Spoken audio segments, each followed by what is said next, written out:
Jatadhara Telugu film review by all rounder star Balyam Venumadhav part 2 చివరి భాగం రెండో భాగం. ఇక సినిమా నిడివి ఇంకోసారి చెప్పుకుందాం. 2 గంటల 15 నిమిషాల ఈ adventure action fantasy mystery cinema A certificate adult certificate వచ్చింది. 7 నవంబర్ 2025న ఈ సినిమా విడుదలైంది. ఈ సినిమాలో మెయిన్ కథాంశం ఏంటంటే సుధీర్ బాబు ఎప్పుడు కూడా టెన్షన్గా ఆయనకి వర్క్ ఏదైతే ఎప్పుడు ప్రమాదం వెంటాడుతుందని శుభలేఖ సుధాకర్ లాంటి గురువు చెప్తాడు. ఆ గురువుని కలుసుకోవడానికి ఝాన్సీ ఎంతో కష్టంగా రికమెండ్ చేసుకొని దగ్గరికి వెళ్ళిన తర్వాత ఆమె పెంచుకున్నటువంటి పిల్లాడు ఆమె సొంత కొడుకు కాదని విషయం సుధీర్ బాబు తర్వాత తెలుస్తుంది. వాళ్ళు యాక్చువల్లీ పెద్దమ్మ పెద్దనాన్న రాజీవ్ కనకాలను ఝాన్సీ వాళ్ళిద్దరూ బాగా చేశారు తల్లిదండ్రులుగా, అంటే పెంచుకున్న తల్లిదండ్రులుగా. అసలు ఒరిజినల్ తల్లిదండ్రులు ఎవరయ్యా అంటే మనకి అక్కడ రవి ప్రకాష్ని మనం ఫ్లాష్ బ్యాక్లో చూపిస్తారు. అట్లాగే ఇందిరా కృష్ణన్ను తల్లిగా చూపిస్తారు. ఆమె చాలా ఇందిరా కృష్ణన్ అద్భుతంగా సరిపోయింది ఆ క్యారెక్టర్కి. ప్రదీప్ రావత్ మంత్రగాడు.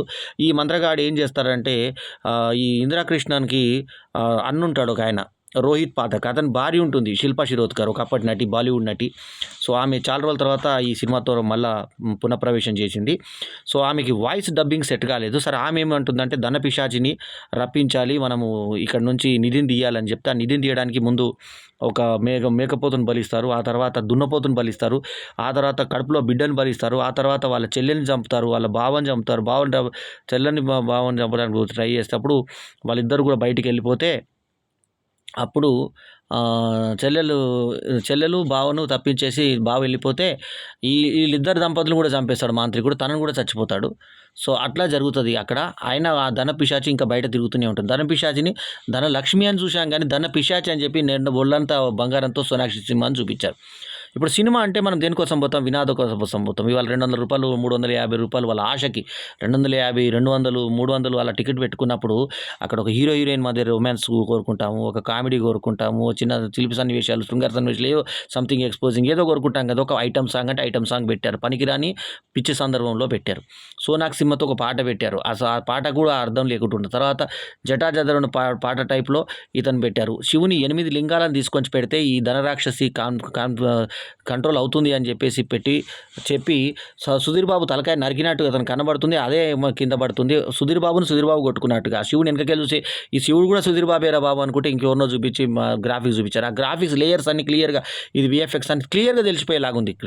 గ్రాఫిక్స్లా ఉంటాయి కానీ సోనాక్షి సినిమా పైకి లేచి సుధీర్ బాబు పైకి లేచి ఇట్లా గొంతు పట్టుకొని లేపినప్పుడు అది క్లియర్గా మనకు తెలిసిపోతుంది, అది పట్టుకొని ఎవరో పైకి లేపుతున్నారని చెప్పి. ఈ సినిమాకి వెంకట్ కళ్యాణ్ డైరెక్టర్గా, జీ స్టూడియోస్, ఉమేష్ కేఆర్ బన్సాలు, నిఖిల్ నందా, తర్వాత ప్రొడ్యూసర్లు కాగా ప్రేమ అరోరా ప్రెజెంటేటర్ కాగా, శివిన్ నారంగ్ ఒక producer, Kusum Arora co producer కాగా ఈ సినిమాలో ప్రధాన పాత్రలు పోషించింది సుధీర్ బాబు. అతని ఇమేజ్ పూర్తిగా డ్యామేజ్ చేసే సినిమాగా సుధీర్ బాబుకు చెప్పవచ్చు ఈ సినిమాని. సోనాక్షి సిన్హా, శిల్పా శిరోద్కర్, శ్రీనివాస్ అవసరాలు, అతను మనీష్ శర్మ అని దయ్యాలను పట్టుకునే క్యారెక్టర్. స్టార్టింగ్ అతను ఇంట్రడక్షన్ చెప్తే ఇతనికి నేను దయ్యాలకు నమ్మకం లేదనుకుంటూనే దయ్యాలకు సంబంధించిన సామగ్రి అంతా పెట్టుకొని ఎక్కడెక్కడ పాత బంగ్లాలు తిరుగుతూ ఉంటాడు. ఇక హీరోయిన్ అయితే ఇంకా పిచ్చి క్యారెక్టర్. ఆ అమ్మాయి హీరోయిన్ వచ్చేసి దయ్యంలాగా ముందు కనబడుతుంది, ఎందుకంటే ఏదో పరిశోధన స్టూడెంట్ అంటుంది, ఇతనికి ఏదో కళ్ళలో ఏదో కొట్టేసిపోతుంది, ఆ తర్వాత కళ్ళు ఇంకా మండుతున్నాయి అంటుంది, నేను స్ప్రే చేశాను కళ్ళలో అంటుంది, ఆ తర్వాత తల్లి దగ్గర పరిచయం అవుతారు, అదేంతో పిచ్చి పిచ్చిగా ఉంటుంది ఆ ఎపిసోడ్ అంతా.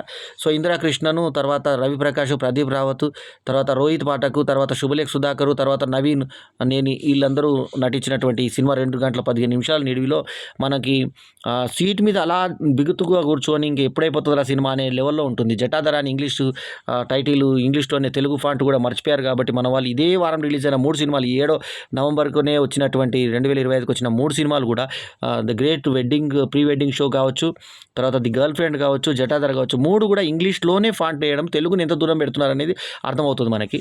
సుధీర్ బాబు కెరీర్లోనే ఇంత డిజాస్టర్ ఉండకపోవచ్చు నాకు తెలిసి. సోనాక్షి సినిమాని హీరోయిన్గా మనం ఎక్స్పెక్ట్ చేసి వెళ్తే ధనరాక్షసి అని చెప్పి చూపించారు. లాస్ట్కి సుధీర్ బాబు తను ఎన్నో ప్రయత్నాలు చేస్తుంటే ఇంకో దగ్గరికి వెళ్తే పిడుగు మీద పడబోతుంది, అక్కడ కూడా మానవ బలి రుద్రవరం అని ఒక ఊరు చూపిస్తారు.